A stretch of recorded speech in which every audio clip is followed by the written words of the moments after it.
Hi నమస్తే, welcome back to Saipriya recipes and blogs. Hi అండి, ఎలా ఉన్నారు? అందరూ బాగున్నారా? ఈరోజు నేను మీకు ఇంట్లోని రెస్టారెంట్ స్టైల్లో పనీర్ మటర్ మఖని ఎలా తయారు చేసుకోవాలో చూపించబోతున్నానండి. ఇది సేమ్ ఇంకా రెస్టారెంట్లో కన్నా కూడా మనం ఇంటి దగ్గర చాలా రుచిగా చేసుకోవచ్చండి. మరెందుకండి అస్సలు ఆలస్యం చేయొద్దు. పన్నీర్ మటర్ మఖని ఎలా తయారు చేసుకోవాలో నేను మీకు ఇప్పుడు చూపించేస్తాను.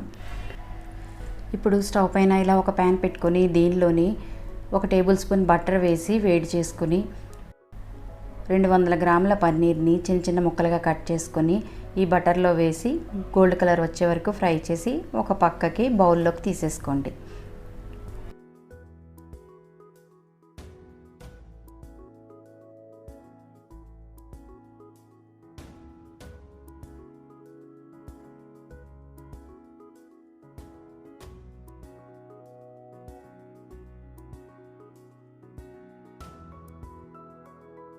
తర్వాత సేమ్ ఇదే ప్యాన్లోని 1 టేబుల్ స్పూన్ ఆయిల్ వేసి వేడి చేసుకుని ఈ ఆయిల్లోని 10 వెల్లుల్లి రెమ్మలు, 2 మీడియం సైజ్ ఉల్లిపాయలు, 1 ఇంచ్ అల్లం ముక్క వేసుకుని దీనిని ఒక 5 నిమిషాలు గోల్డ్ కలర్ వచ్చే వరకు ఫ్రై చేసుకోండి.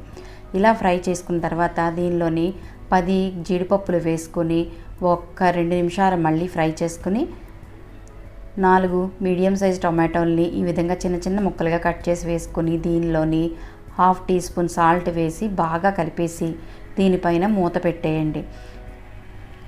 ఒక 5 నిమిషాలు ఈ విధంగా మూత పెట్టేస్తే చూడండి చక్కగా మగ్గిపోయి ఉన్నాయి కదా. ఈ విధంగా టొమాటోలన్నీ కూడా బాగా మగ్గిపోయి ఉంటాయి. ఇప్పుడు స్టవ్ ఫ్లేమ్ని హైలో పెట్టుకుని ఒక 2 నిమిషాలు వేయించేసుకోండి. ఇలా వేయించిన తర్వాత ఈ టొమాటో ముక్కల్ని పక్కకి దించేసి ఫ్యాన్ కింద చల్లార్చుకొని మెత్తని పేస్ట్ లాగా రెడీ చేసి పెట్టుకోండి. తర్వాత స్టవ్ పైన మరొక ప్యాన్ పెట్టుకొని దీనిలోని 1 టీ స్పూన్ ఆయిల్ వేసి వేడి చేసుకుని 100 గ్రాముల ఫూల్ మఖనీని వేసి బాగా ఫ్రై చేసుకోండి. ఈ ఫూల్ మఖనీని గోల్డ్ కలర్ వచ్చే వరకు ఫ్రై చేసుకుంటే మనకి కర్రీ చాలా రుచిగా వస్తుంది. ఈ విధంగా ఫూల్ మఖనీని ఫ్రై చేసుకున్నాక వీటిని ఒక బౌల్లోకి తీసేసి పక్కన పెట్టేసుకోండి. తర్వాత ఇదే బౌల్లోని 1 టేబుల్ స్పూన్ బటరు, 3 టేబుల్ స్పూన్ల ఆయిల్ వేసి వేడి చేసుకుని దీనిలో 1/2 టీ స్పూన్ షాజీరా, 1 ఇంచ్ దాల్చిన చెక్క, 1 బిర్యానీ ఆకు వేసుకుని ఒకసారి బాగా కలిపేసి 1/2 టీ స్పూన్ పసుపు, 2 టీ స్పూన్ల కారం వేసుకుని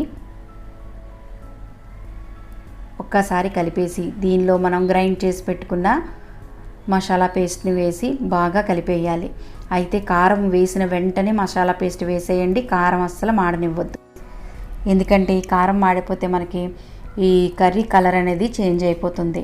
ఇలాగా మనం ఆయిల్లోని కారం వేసిన వెంటనే మసాలా పేస్ట్ వేసామనుకోండి, చూడండి చక్కగా ఎంత కలర్ఫుల్గా కనిపిస్తుందో కదా. ఈ విధంగా కలర్ఫుల్గా కనిపిస్తుంది అనమాట. సో ఈ విధంగా ఆయిల్ అంతా కూడా పైకి తేలొచ్చేలాగా ఫ్రై చేసేసుకోండి. ఇలా ఫ్రై చేసుకున్న తర్వాత దీనిలోని 1/2 టీ స్పూన్ కసూరి మేతి వేసుకుని 1/2 టీ స్పూన్ ధనియాల పొడి, 1 teaspoon garam masala powder, 1 teaspoon salt వేసుకొని వీటిని మరొక 2 నిమిషాలు బాగా ఫ్రై చేసుకోండి. ఈ విధంగా ఆయిల్ అంతా పైకి వచ్చేలాగా ఫ్రై చేసుకున్నాక 1 కప్పు గ్రీన్ పీస్ వేసుకొని మరొక్కసారి బాగా కలిపేయండి. గ్రీన్ పీస్ వేసుకున్నాక మరీ ఎక్కువ ఫ్రై చేసుకోవాల్సిన అవసరం లేదు. 1 నిమిషం పాటు కలుపుకుంటే ఎగ్జాక్ట్గా సరిపోతుంది. ఇలా వేయించుకున్న తర్వాత దీనిలోని మనం ఆడిపెట్టి ఉంచుకున్న మసాలా గిన్నెలో వాటర్ వేసుకుని వాటర్ దీంట్లోని వంపేసుకోండి. నేను మీకు ఇక్కడ ఎగ్జాక్ట్గా చెప్పాలంటే 2 గ్లాసుల వాటర్ని వాడాను. అంటే 1/2 లీటర్ వాటర్ వేసుకున్నాను అనమాట. సో ఇలా వాటర్ వేసుకున్న తర్వాత దీనిపైన మూత పెట్టేసి స్టవ్ ఫ్లేమ్ని సిమ్లో పెట్టుకొని ఒక 5 నిమిషాలు ఉడికించుకోండి. 5 నిమిషాల తర్వాత దీనిలోని వేయించుకున్న ఫూల్ మఖనీని వేసుకుని ఒకసారి బాగా కలిపేసి